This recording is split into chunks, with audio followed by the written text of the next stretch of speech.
Teks 17 Kesedihan Rania. Sisi segera mengambil ponselnya dan menghubungi Davin. Tut tut tut. Halo sayang, jawab Davin. Kak Davin, hiks, Sisi masih menangis. Kamu kenapa sayang? Tanya Davin cemas. Bisa kakak ke apartemen sekarang? Bunda Rania meninggal, kita harus mengantar Rania pulang ke kampungnya, jelas Sisi terputus-putus karena masih menangis. Iya sayang, kamu harus tenang dulu.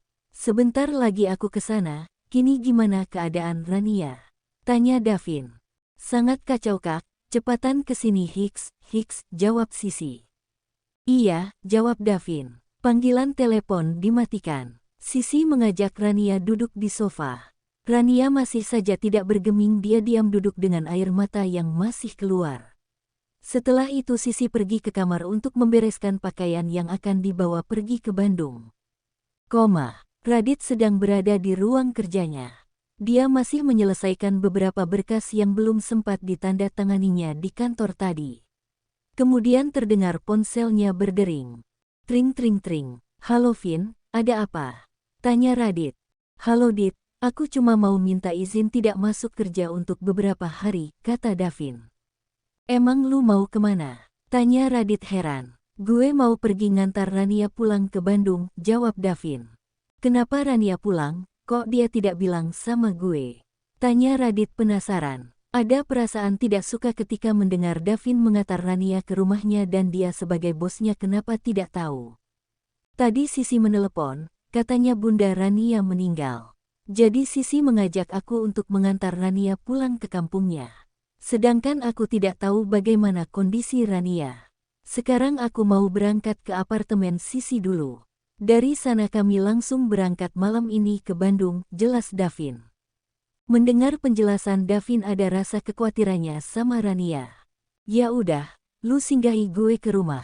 Gue juga ikut pergi ngantar Rania, kata Radit kemudian telepon dimatikan. Radit dengan cepat berjalan ke kamarnya. Dia mengganti pakaiannya dan memasukkan beberapa setel baju untuk dibawa. Setelah itu Radit turun ke lantai 1 mencari mamanya. Tok tok tok, Ma, apa sudah tidur? Panggil Radit di luar pintu kamar mamanya. Masuk, pintunya tidak Mama kunci, terdengar suara Mama dari dalam kamar. Ceklek. Kamu mau kemana? Kenapa berpakaian rapi begini? Tanya mamanya. Radi mau ke Bandung Ma, jawab Radit. Kenapa kamu ke Bandung malam-malam begini? Tanya mamanya heran. Mau ngantar Rania ke rumahnya. Tadi Davin menelpon kalau Bunda Rania meninggal. Jadi aku sama Davin mau mengantarnya malam ini, jelas Radit. Ya udah, titip salam Mama sama Rania. Bilang Mama turut berduka cita, kata Mama Radit. Dia terkejut mendengar berita tersebut, dan dia juga tidak bisa melarang Radit pergi, karena dia mengetahui kalau Radit ada perasaan sama Rania. Setelah bicara dengan mamanya Radit pergi keluar rumah untuk menunggu Davin datang. Pas mau keluar Radit berpapasan dengan Randy di tangga. Kak Radit mau kemana? Kok rapi benar? Tanya Randy heran melihat Radit. Mau pergi ke Bandung, jawab Radit. Ada urusan apa kakak ke Bandung malam-malam begini? Tanya Randy penasaran. Bunda Rania meninggal, aku dan Davin mengantarnya pulang, jawab Radit. Apa? Aku juga ikut kak. Kasihan Antik pasti sedih sekali sekarang. Aku akan menghiburnya, tunggu sebentar kak, aku ganti baju dulu, ucap Randy terkejut. Dia akan berlari menaiki tangga untuk pergi ke kamarnya. Tunggu, kamu di sini saja. Kalau kamu pergi juga, siapa yang akan ada di perusahaan selama aku dan Davin pergi, kata Radit sambil menahan Randy. Tapi kak, aku juga ingin melihat keadaan Antik sekarang, kata Randy. Entar aku kabarin kamu bagaimana kondisinya, bujuk Radit lagi. Baik kak, kata Randy pasrah. Kamu handle semua pekerjaan selama aku pergi. Seperti Davin sudah sampai aku pergi dulu, kata Radit sambil berjalan menuju pintu. Aku harus pergi melihat Antik, gumam Randy. Di luar rumah Davin sudah menunggu Radit. Ketika Radit keluar dilihatnya Davin duduk di dalam mobilnya. Radit segera menghampiri Davin. Kita pakai mobil lu atau mobil gue? Tanya Radit. Pakai mobil gue aja, ayo cepat naik mereka sudah menunggu kita, jawab Davin. Radit segera masuk ke dalam mobil. Kemudian Davin langsung mengemudi mobilnya menuju apartemen Sisi. Sedangkan Randy mengikuti mobil Davin dengan motor dari belakang. Beberapa saat kemudian Radit dan Davin sampai di apartemen Sisi, mereka langsung ke tempat Rania dan Sisi. Bel berbunyi, Sisi dengan segera membuka pintu. Dilihatnya Davin datang, tanpa bicara Sisi langsung memeluk Davin dan menangis terisak-isak. Radit yang tidak melihat Rania segera masuk ke dalam. Ketika Radit sampai di ruang tamu dilihatnya Rania duduk dengan diam. Tatapannya begitu kosong dengan air mata yang masih mengalir keluar. Radit yang melihat kondisi Rania hatinya jadi terenyuh. Betapa terpuruknya Rania. Tanpa peduli dia langsung duduk di sebelah Rania dan memeluknya. Tidak ada kata-kata yang bisa diucapkan Radit. Lidahnya terasa keluh melihat Rania. Sosok Rania yang selama ini dia kenal sudah tidak terlihat lagi sekarang. Yang ada sekarang hanya anak perempuan yang rapuh dengan keadaan yang sangat menyedihkan. Dia sudah seperti ini dari tadi. Hiks, ucap Sisi ketika dia dan Davin sampai di ruang tamu. Rania, kita pulang ke Bandung sekarang ya, ucap Radit lembut. Tapi Rania tidak ada respon apa-apa. Dia masih dengan kondisi seperti itu. Bagaimana ini Kak, rengek Sisi. Kamu tenang dulu. Sekarang kamu berhenti menangis. Kita siapkan apa yang akan dibawa. Biar Radit yang membujuk Rania, kata Davin mengajak Sisi ke dapur. Davin menyuruh Sisi duduk di kursi meja makan. Dia mengambilkan Sisi minum agar dia lebih tenang. Setelah Sisi tenang mereka mengambil tas yang akan dibawa ke kamar Sisi dan Rania. Rania, sadarlah. Kamu tidak boleh begini kalau kamu seperti ini gimana kita pergi menemui bundamu, bujuk Radit sambil menepuk-nepuk pipi Rania. Antik, teriak Randy ketika melihat kondisi Rania. Kok kamu bisa di sini Ren? Tanya Radit terkejut melihat Randy sudah berada di sana. Aku mengikuti kakak dari belakang tadi.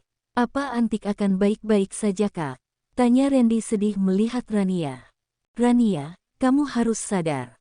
Kalau kamu seperti ini bunda akan sedih, teriak Radit sambil menguncang badan Rania. Mendengar nama bundanya Rania baru tersadar. Ditatapnya Radit kemudian dia mulai menangis. Hiks. Bunda tidak mungkin meninggalkan Pak. Dia tidak akan setega itu sama saya. Hiks kenapa jadi begini? Padahal saya mau pulang untuk mengantarkan gaji pertama saya untuk Bunda. Bunda berjanji akan menunggu saya pulang. Hiks. Rania menangis sambil memukul-mukul kepalanya. Radit yang melihat Rania seperti itu mengeratkan pelukannya. Rania tambah terisak menangis di pelukan Radit. Randy yang melihat itu ada rasa sedih dan sakit di hatinya melihat Rania menangis di pelukan Radit. Kenapa bukan di pelukanku kamu menangis Antik? Padahal di hati ini sudah ada namamu, batin Randy. Randy berjalan lunglai meninggalkan Rania dan Radit di ruang tamu menuju pintu. Dia berniat menunggu mereka di parkiran apartemen. Setengah jam kemudian akhirnya Rania berhasil dibujuk. Biarpun masih dalam keadaan sedih tapi Rania sudah lebih baik daripada tadi. Mereka berempat turun ke lantai bawah untuk pergi ke kampung Rania. Barang bawaan yang disiapkan Sisi dibawa oleh Davin. Sedangkan Sisi memegang Rania berjalan. Radit mengikutinya dari belakang. Sesampai di tempat parkir mobil Davin ternyata Randy masih menunggu di sana. Kamu udah ngak apa-apa Antik, sapa Randy ketika melihat Rania dan yang lainnya sampai di mobil. Rania hanya tersenyum sebentar melihat Randy. Dia tidak bisa berkata apa-apa. Dia berhenti di hadapan Randy tapi tatapannya tetap terlihat kosong. Kamu harus kuat menerima semua ini, ucap Randy lagi memberi semangat. Iya terima kasih Tuan, jawab Rania lemah. Maaf aku tidak bisa ikut mengantar kamu, kata Randy sedih. Iya ngak apa-apa Tuan, jawab Rania sambil masuk ke dalam mobil setelah pintu mobil dibukakan Radit. Titip Antik ya kak, ucap Randy sambil melihat ke arah Radit. Berat rasanya dia mengucapkan kata-kata itu kepada Radit. Tapi dia tidak boleh mengedepankan egonya dalam keadaan sekarang. Tanpa kamu suruh pun aku akan menjaganya, jawab Radit tegas. Ada rasa tidak suka mendengar kata titip dari Randy seolah Rania adalah miliknya. Randy terkejut mendengar jawaban Radit. Tapi dia tahu kalau sifat kakaknya memang seperti itu. Oh ya, kamu jangan lupa selesaikan semua pekerjaan selama kami pergi, kata Radit lagi. Iya kak, jawab Randy tidak semangat. Karena dia tidak bisa mengantar Rania. Ya udah kami pergi dulu, kata Radit sambil masuk ke dalam mobil. Dia duduk di depan samping Davin yang duduk di kursi mengemudi. Iya, kamu yang semangat antik, ucap Randy sebelum pintu mobil ditutup. Rania hanya tersenyum berusaha tegar mendengar ucapan Randy. Mobil melaju meninggalkan apartemen. Randy masih berdiri di sana sampai mobil Davin benar-benar menghilang dari pandangannya. Sementara itu di atas mobil semua orang larut dengan pikiran masing-masing. Sisi duduk di samping Rania. Mereka duduk di kursi belakang sopir. Dilihatnya Rania masih duduk dengan diam. Sekali-kali air matanya masih keluar. Keadaannya benar-benar berantakan. Dia menyandarkan kepalanya di pundak Sisi. Sekarang hanya itu yang ingin dilakukannya. Dia mencoba memejamkan mata tapi bayangan bundanya selalu menghampiri. Kamu harus sabar ya Ran.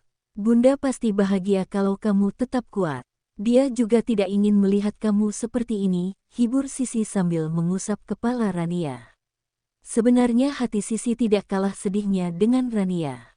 Tapi kalau dia tidak tegar siapa lagi yang akan menghibur sahabatnya itu? Radit dan Davin hanya bisa diam mendengar ucapan Sisi.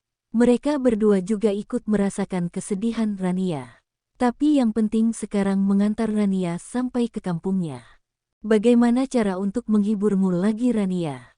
Aku sungguh tidak tega melihat kamu yang seperti ini. Kamu yang selama ini terlihat tenang dan sekuat karang. Sekarang malah terlihat seperti telur yang langsung pecah bila terjatuh. Kenapa hati ini terasa sangat sakit melihat kamu seperti itu? Entah sejak kapan hati ini sudah menjadi milikmu, batin Radit sedih. Kita gantian aja bawa mobilnya sampai ke rumah Rania ya Vin, ucap Radit sama Davin. Iya, sekarang lu istirahat aja dulu. Entar kalau gue capek baru lu gantikan, jawab Davin. Oh ya sih. Apa Rania sudah makan? Tanya Radit sambil melihat Sisi ke arah belakang. Belum kak, Rania mendapatkan kabar pas kami mau makan. Jadi dia tidak sempat makan, jawab Sisi. Gimana kalau kita beli makan untuk Rania dulu, kata Radit. Ya gue setuju, ucap Davin. Nggak usah pak, kita langsung saja pulang. Saya lagi tidak pengen makan.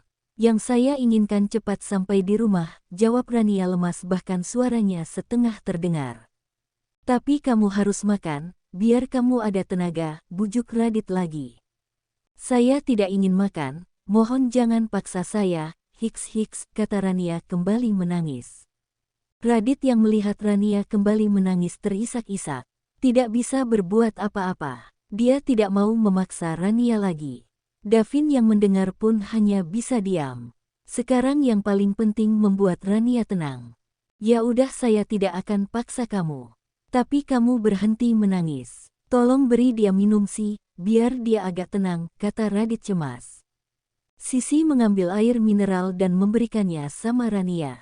Rania meminum air sedikit saja. Seluruh tenaganya seolah hilang. Badannya tidak berdaya lagi dia menyandarkan kepalanya kembali di pundak Sisi. Sepanjang perjalanan mereka hanya bisa diam. Radit tidak bisa tidur biarpun dia mencoba memejamkan matanya. Begitu juga dengan Sisi, dia hanya menyadarkan kepalanya di sandaran kursi. Sedangkan Rania masih meletakkan kepalanya di pundak Sisi. Kemudian Radit mengantikan Davin menyetir, karena Davin sudah menyetir setengah perjalanan. Malam semakin larut ketika memasuki jalan kecil menuju kampung Rania. Davin mengantikan Radit, sebab Radit belum pernah ke sana sedangkan Davin sudah pernah waktu pergi mengunjungi Sisi ketika dia tinggal di sana dulu. Jam 1:30 dini hari mereka sampai di rumah Rania. Karena hari sudah larut malam terlihat beberapa orang duduk di depan rumahnya. Sebuah tenda berdiri di depan rumah sederhana itu. Dan ada bendera tanda berduka diletakkan di depan pagar. Mobil mereka berhenti tepat di depan pagar rumah Rania. Semua orang melihat ke arah mobil mewah yang berhenti. Terlihat Angga dan paman Rania keluar dari dalam rumah. Mereka berjalan ke arah mobil. Rania keluar dari dalam mobil diikuti Radit, Davin dan Sisi. Rania berdiri menatap rumahnya. 1,5 bulan yang lalu dia meninggalkan rumah ini diiringi tangis bundanya, sekarang dia kembali tanpa bunda menyambutnya. Hanya air matanya yang mengiringi kedatangan. "Nak," kata paman Rania ketika melihat Rania berdiri mematung di depan pagar. Lidahnya terasa keluh melihat kondisi Rania. Dia langsung memeluk Rania. Tangis Rania pun pecah di dalam pelukan pamannya. "Apa yang terjadi sama bunda paman?" "Hiks. Kenapa paman tidak mengangkat telepon Rania selama ini?" "Hiks. Kenapa paman, kenapa?" "Hiks. Rania menangis sekuat tenaganya yang tersisa. "Maafkan paman nak, kamu boleh marah. Kamu boleh memukul paman sekarang," jawab paman Rendra sambil mengeratkan peluknya sama Rania. Rania terus menangis di pelukan pamannya sampai suaranya tidak keluar lagi. Radit dan Davin yang melihat hanya bisa menahan air matanya. Sedangkan Sisi ikut menangis di pelukan Davin. "Kak," kata Angga yang berdiri di belakang paman Rendra. Dia tidak bisa menahan air matanya melihat Rania menangis. Rania melihat Angga melepaskan pelukan dari pamannya. Dia menghampiri Angga dan memeluknya. Mereka berdua sama-sama menangis. Paman Rendra mengajak Rania dan yang lainnya masuk ke dalam rumah. Angga memapah kakaknya untuk masuk, sedangkan Radit dan yang lainnya mengikuti di belakang mereka.